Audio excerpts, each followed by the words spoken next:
to the Think Different podcast. That's right. That's my best Vince McMahon impression. If I really wanted to go great, I would say, welcome to the Think Different podcast. And I want to thank you all for coming on for another week here as we talk about the top 5 products and moments from Apple in 2020. But no, I am not alone this week. No. I have my best friend on. He was here on episode 61. Go check that out when we have the Apple event pros and cons. He is back. Ladies and gentlemen, Mr. Jon Moore. Hello. Very good. Thank you. Thank you very much, John. All right. So, what's very special about this week is that this week just might be the last week for a little bit because as of this recording, going on this week, my baby, Mr. Lucas William, is going to be popping out of the wife, and it is a great moment for me, and I figure, John, you're the best person to give fatherly advice from. So, John, since you have 2 children, you can tell me exactly what is the number one thing I need to know about children. They're annoying. All right, there we go, ladies and gentlemen. Fatherly advice from Mr. Jon Moore here. Well, on that note, I have no segue, so let's just go to the best top 5 products and moments from Apple in 2020. I figured if I did just products, well, there's only 5 products that Apple really has that came out this year, so there's no point of just doing products. I figured let's do moments as well. So we're going to go from our least to our most, and I'm sure we're going to have the same things on the list. So, John, I'm going to start with you since you had an easy list I'm sure you have there. It's very easy you have this list. You wanted to start at the bottom and go to the top? Yeah, and likely we're going to have the same thing, so I'll tell everyone my number if it matches. Okay. So, for number 5, I had the M1 Apple Silicon, specifically the Air, MacBook Air. That product specifically was really the one that kind of can set off this whole silicon transition. It's probably the one that people are easiest to jump into. They have the Mac Mini, which is a low price point and everything, but I mean, you worked at the Apple Store. I don't really know the sales numbers on it, but I find like people want kind of an all-in-one, sometimes not jump into a pro model. So this is kind of like the mid-level, whatever you want to call it, for the silicon, the easiest for people to jump into. Yeah, Mac Mini it was very hard to sell a Mac Mini, but also Apple didn't do us any favors by not updating it for 7 years. How can you sell something that doesn't get updated? That was a big problem with the Mac Mini. Although the Mac Mini, if I was to use it, would be good to hook up to my TV if I have to switch to a computer OS if I need one. Like if Apple OS doesn't do it or iOS doesn't do it, I'll go to that.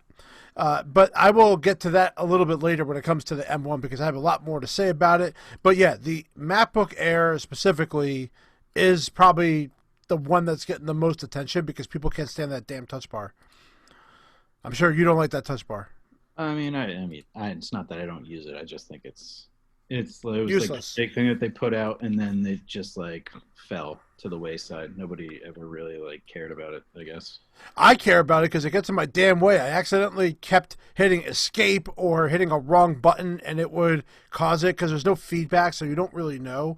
They've improved it by lifting it up a little bit higher than your keyboard, so that way you don't accidentally hit it as much. But still, I have my first model. It's back from 2016, and I can't stand the touch bar. I cannot. Well, I wish they would just say, here's an option. Have a function menu bar or get a touch bar and pick one. Well, yeah, you can get the function on the lowest end, though. On the Air you can, but not the Pro. The Pro only comes in a touch bar now. Oh, yeah? Mm-hmm. So. Oh, okay.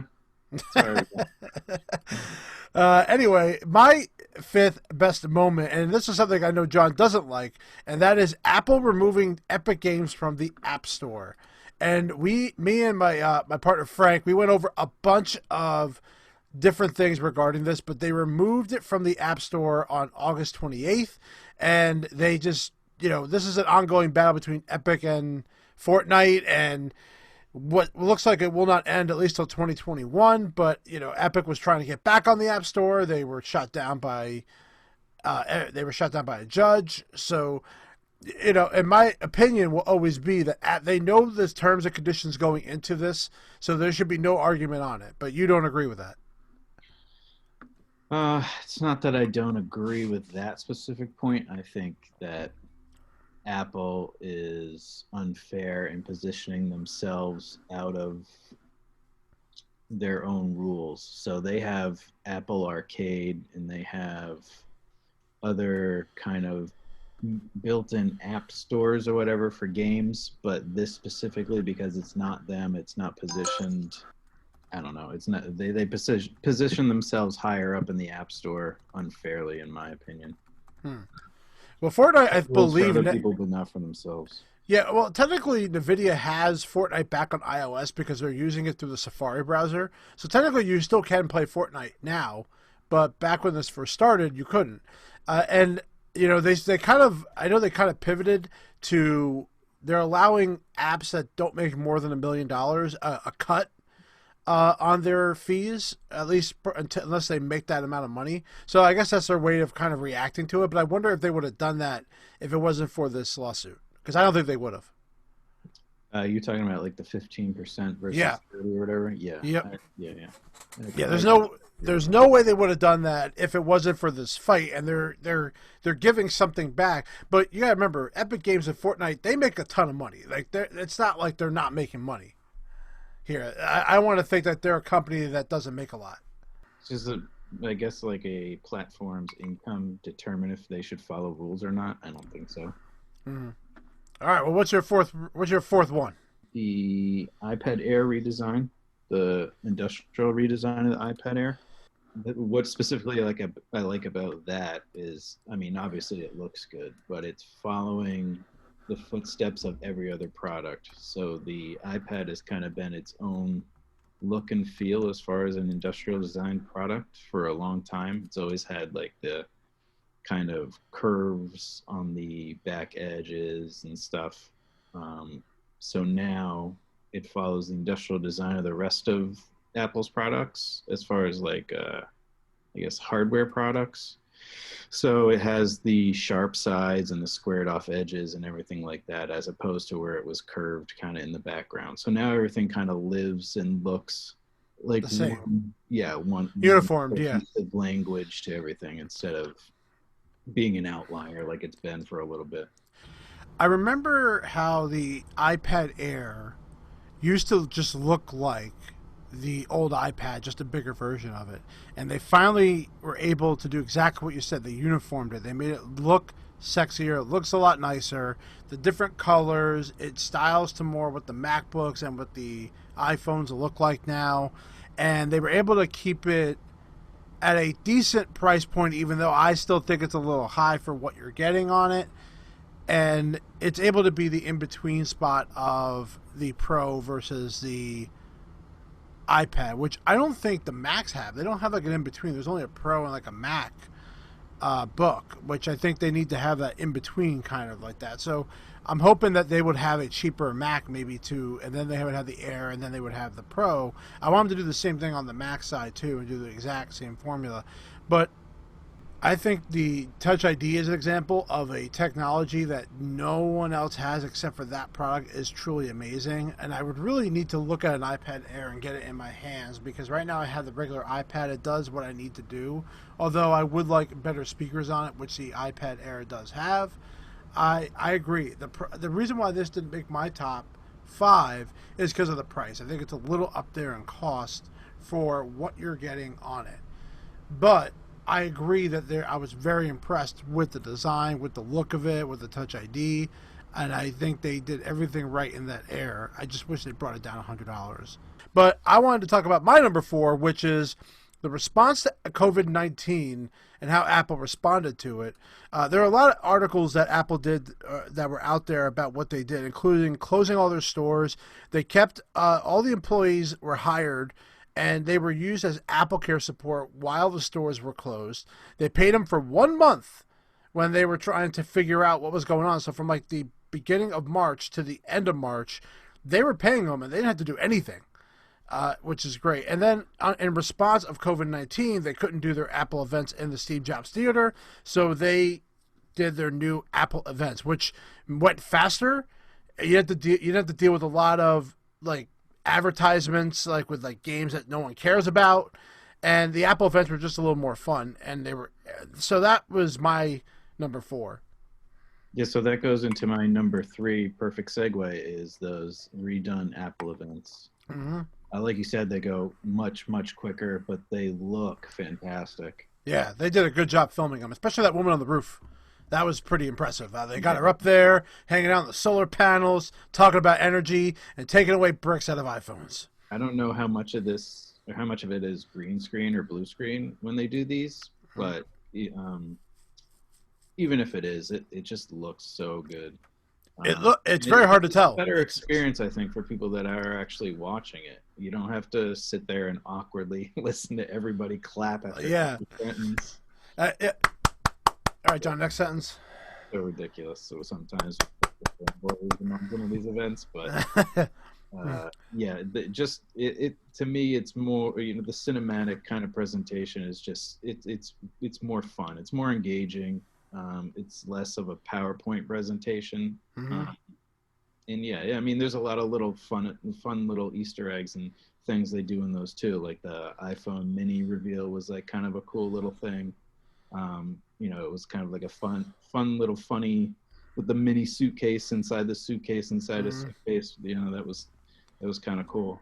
Even the transitions between the scenes were really cool. It's like it was like a drone was constantly moving all over the place in the theater. Yeah, all over the campus. So it was truly awesome. Plus, Tim Cook, we have to hear every time Tim Cook says Apple is the number 1, and this is the best thing ever, and then people just clap and go crazy. And they skipped a lot of like that stupid stuff they always do in the beginning, which is like, you now have opened X amount of stores, we have this amount of revenue, and all those like numbers presentations. Yep. Like, I don't really think anybody really cares. It's just kind of like a Apple employees care, though. Self-patting yourself on the back, I guess. Well, they do that anyway, but it was much more subtle than usual. Like, example, like the M1 chip, when they were comparing that to, like, the best PC chip, like, or in its class, they didn't mention, like, why or how much, like, better it was. It was like, so Apple's, like, saying, well, we're the best chip compared to this guy, but we don't know how much better it is. It could be, like, 0.5 better, and we don't even know. Yeah. So there's like little things like that they do. But yes, the Apple events have been a highlight for me this year. My third best, I'm going to go into my first product that I really like, and that is the iPhone SE2. And this was, I was so surprised when Apple decided to put the A13 Bionic chip in there, because I expected like a chip from maybe the 10R or the 10. No, they put the best chip possible inside this to make sure it works for 5 years. So it has like all the features of an iPhone 8 in there, and I was truly blown away. And then on top of it, starting at 64 gigs for $399, that was a home run for them. And I'm sure, and I know they did, based on some of their quarter results, they made some good money because of that iPhone SE. Yeah, I don't really know too much about it, other than it's like it's an 8 with the internals of a what? Which level? I would say like a 10R in a way. I would say a 10R. Okay. Because it has like the depth camera feature. It has the right display on there. So I would, it tackles it takes the chip of the latest iPhone, but it also puts everything from like the 10R and the 8 kind of meshes it together. Okay. So it's only $400. It starts at $400, right? Yeah. Mm-hmm. Yeah. So I mean, it's I think didn't we talk about this? I said it was the grandma phone. Yeah, it's perfect. For your grandmother or somebody who's not super tech savvy. Yeah, don't care about having the latest and greatest. My mother-in-law ended up getting one because she was coming up from Florida to visit us, and she had these printed out directions from MapQuest from 1996 and trying to get to us, got lost multiple times. In fact, one road that's literally only like a mile away from us or 2 miles away from us, she missed a turn. I don't know how that was possible. It was a slight right, which we have here in New Jersey. It's all slight rights and U-turns and everything. And she couldn't stand it. So I ended up getting her an iPhone SE. I ordered one, shipped it to my house, got her trained on it. She already had an iPad, so she kind of knew a little bit. But she took that GPS home with her, using that feature inside the phone, and she loved it. And now she loves the iPhone. And she came from a flip phone. Whoa, flip phone. Yep.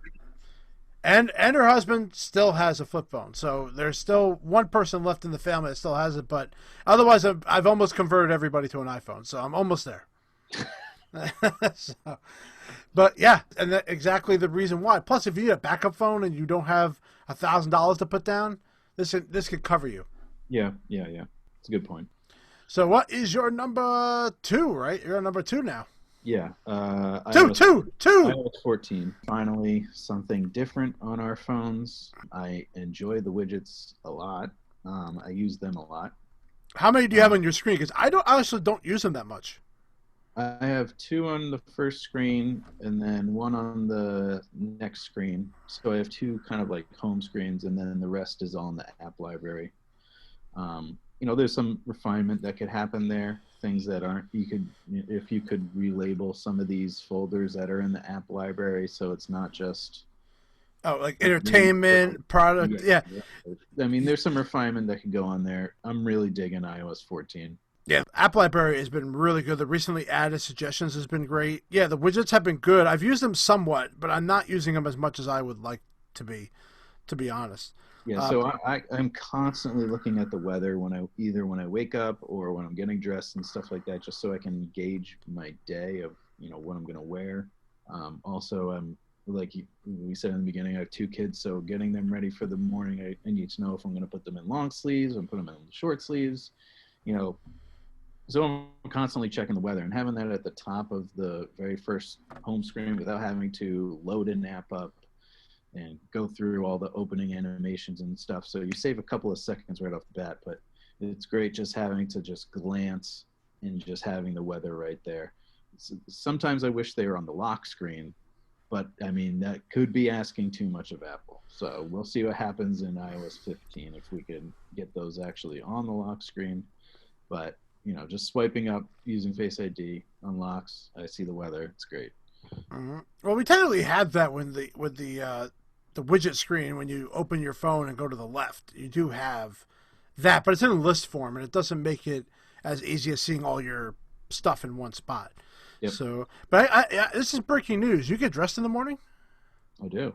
Oh my God! Wow. Well, I remember the time and the day you didn't do that, but okay, that's not here or there. Let's talk about my number 2, which is something that we definitely profited on, because Apple became the first company worth $2 trillion this year, and on top of that, they had a stock split of 4-1, which made me a ton of money, and that was the amount of money that they have increased over 1 year is incredible. If I look at the stock, today, and we're recording this almost at the end of 2020, and they went from technically $67 up to $124, and there was a split in between that. You can't argue that this was like one of the most profitable years. Apple is the most profitable company in the world. It's got to be. Yeah, I mean, this is the year that I finally bought Apple stock after. Thank you, and you're welcome. Thinking of buying it forever. I think I was in college when I asked my dad, "How do I buy stocks?" Because I want to buy Apple. So this was the year that I finally pulled the trigger on it. Back in March, mid-March, I bought 9 shares, and then I continued to buy shares after that. But yeah, it's made me, from my initial investment, I've more than doubled my initial investment. So it's been pretty good. It's working out pretty good. Yeah, and you got for someone like me who's owned stock since 2010, it's been a unbelievable amount of money to get from this plan. It's a blessing, especially now that I have a child coming up, and if I need to pull for something, I can. Everybody made money. Everybody. There's not a person that can say that that you got Apple stock that you haven't made money. So even if you bought it just this week, hold on to it for 2 years. It's going to grow. Apple would have to make a really big mistake to mess us up. Yeah, yeah. I mean, there's always the threat of kind of like the government breaking it up because it's so big. But Hmm. I mean, that news would be so well in advance that I feel like you'd be able to sell it if you needed to get out of it and still make your money. And what are they going to split? They're going to make iPhone its own business or Apple Services its own business? Like what are they going to, I don't know. you know? And I would just buy that stock then because that stock's just, it's a new stock, but it's going to rise up. It's going to be no different. Yeah. Nothing, and they're still making the same. If anything, they're combined, they're going to make even more. I don't know why they would. It doesn't make a difference if they split up or not. You could say that about Tesla, which is Amazon is way overvalued for stock. Yeah, Amazon right now is worth $3,104 for to buy one stock. That's insane. Yeah. And they're never going to split that stock either. I don't think they'll ever split it. What was your number one, John? Okay, so my number one is, and I didn't ever think that I would say this year. I was not hot on this product at all when I first saw it, but the iPhone 12 Pro Max, which I have in my hand, I picked up 2.5 weeks ago, has been amazing. I'm coming from an XS Max, which was already kind of the big phone. This phone's even bigger. This thing is gigantic. Does it fit in your pants pocket and your skinny jeans? Yes. But I mean, that was part of the reason why I was so on the fence about it. Seeing the units in the store, specifically like in Target, was one of the stores that actually had them out that you could actually touch them and compare them. I didn't think that I was going to go this large. Once you go to that larger screen, I've had the larger screen since the 6S Plus. You can't go back down. It's so hard to go back. You've gone to the huge screen, and as much as I prefer the 6.4 inch, this phone's been incredible. The cameras on it are incredible. Even just testing the cameras out on myself, taking a selfie, you can see every pore on my face when you zoom in. It's insane compared to even just 2 years ago. I had a little bit of problems with the screens in the beginning because of the new screen technology, but got that solved pretty easily. It's been a great phone. I wasn't, when it first announced, I wasn't planning on upgrading. I was kind of planning on keeping my XS Max for another year, for like a total of 3 years, but it's been great. It's awesome. I'm really digging it. And I gotta ask, what storage size did you get? Base one. So what's that? 128. Okay. Which I don't even need. I've always gotten the base one, and then all the way back to the 6S Plus, and I've never filled up the storage sizes. Everything I use is cloud based. It always has been. So. Yeah, the reason why I've always gotten a bigger storage size is because iCloud, kind of picks what photos load and what doesn't load, and it's very annoying. And sometimes when I need something right away, especially when I'm doing wedding edits and stuff like that on the fly, it's very hard. And so it was much easier for me just to get everything stored on the phone. So I always get the highest storage possible. As far as like the size, I went from iPhone 7 Plus, and then I ended up getting the 10, and I've stuck with that size phone. I now have the iPhone 11. Everyone knows if you look at my previous episodes on the iPhone 12, I went on a complete rant on the iPhone 12 and some of the things that they touted about this phone that I believe are, kind of like misleading everybody, especially 5G, 5G, 5G. You see that song that's out there that how many times they said 5G and they made a whole song out of it? No, I didn't.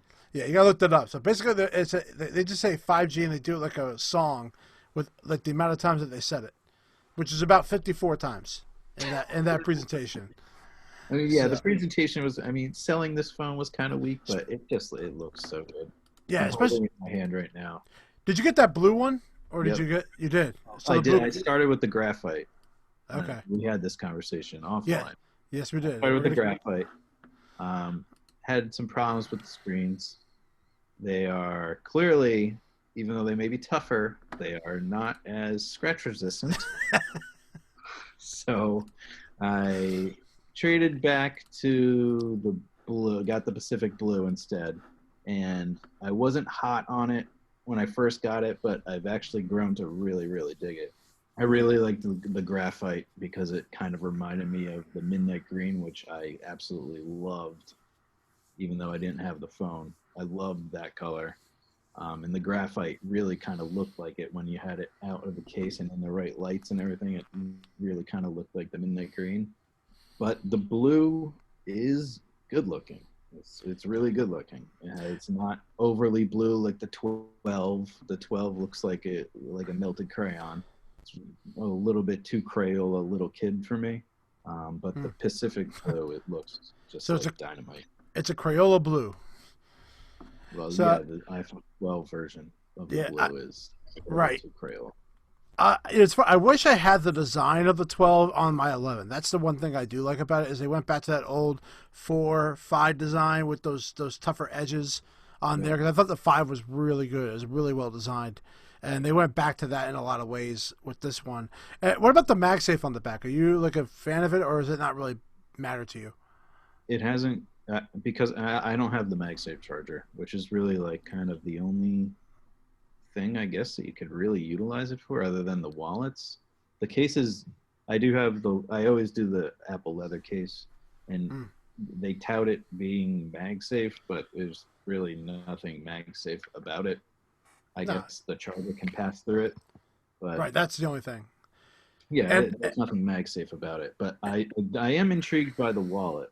I'm not going to pay $60 for the wallet, but I am intrigued because especially during quarantine, I'm not wearing jeans every day, so I don't have a need to carry a full wallet.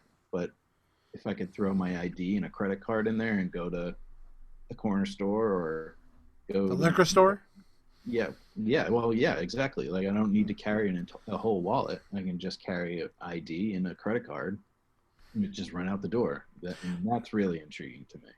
I was watching a lot of videos on the leather case. People weren't really digging the wallet because it doesn't stick as much as they thought it would. Like it slides off very easily. Well, so, yeah, that's the other side of it. Other than it being $60, is that it doesn't really stick to the phone very well. And I am a person that wears tighter pants, so looking up those reviews specifically, seeing people having trouble with it in tighter fitting pockets kind of steers me away from it. So waiting for a third party for something like that would probably be something that I would do. But I mean, or you just gotta get a new pair of pants. Yeah. I enjoy my skinny jeans. All right. Well, that's fine. You stick with your skinny jeans, and I'll stick with my iPhone 11. So my number one is definitely the M1 Mac. This is, without a doubt, my favorite thing they did this year. You know, a lot of times, there's so many first generations of products like iPhone, and I'm going to consider this a first generation product. Even though the outside is the same, the internals are not at all. And this is like the one product that nobody had anything bad to say about it. And they just absolutely love it. I mean, this thing can go 16 hours on sleep and you won't lose more than like 6% of battery, which is like crazy. Yeah. And even though they didn't update like the webcam and they did, they still have the Touch ID. I'm sorry, at least on the MacBook Pro 13-inch, they have the Touch Bar. I mean, the MacBook Air is going to become one of the most highest selling items on there. And I think that what now businesses have to figure out, and I'm starting to learn this as I was doing interviews, trying to find jobs, is can this M1 MacBook work in a business environment? And from what I've understood, some people are testing it right now. Even like Jamf, who's like the #1 management tool for Macs, is not having any problems with this Mac. So it seems like it's very compatible moving over. And so far, people have been running tests on Pro apps and other apps, and they're actually working better than their Intel versions of it. So even if they're running Rosetta 2, which is allowing like Lightroom and Photoshop to work, they're working better than their Intel version. Yeah. And that just tells you, imagine when it's optimized for it. I think it's crazy. I think this is going to be a big change. And starting, next year, I think this is now new Macs are going to be redone. I think it's very obvious now that new Macs are going to be built for this. New iMacs, new MacBook Pros, new Mac Pros are going to have this in it.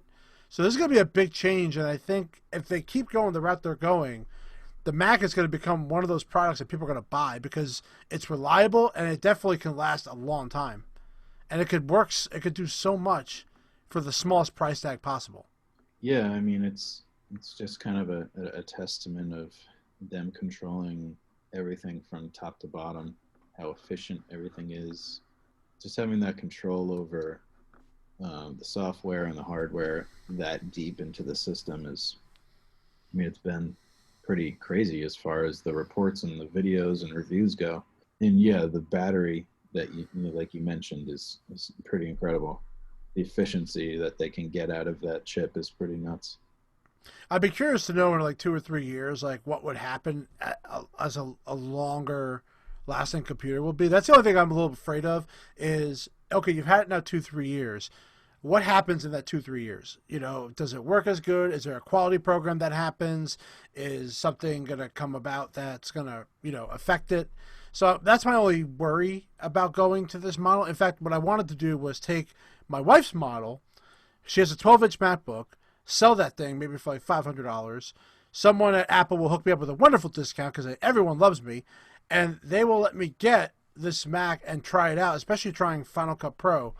Because I can tell you, based on the reviews and what I know I could do with that model on what I'm doing now, I think I could be much faster on a $1,000 machine than I am on a $3,000 machine.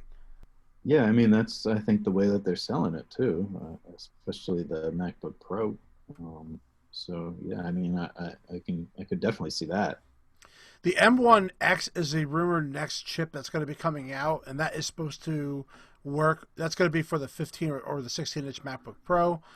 So I'd be very curious of what's going to happen when that is released. And I'm wondering how they're going to have the external graphics card work with that chip. That's my only thing is how are they going to figure that out? Which I don't know. I don't. Are they? I don't know.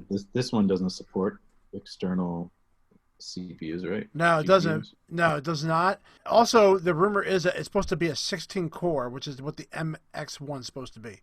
Yeah, that's pretty nuts. Yeah, that's crazy to have all that in a chip. And they have the RAM and everything all together as one thing. That's pretty crazy. It may not even need external. It may not even need internally. When you look at a logic board, you'll see the video card on a separate part of the logic board.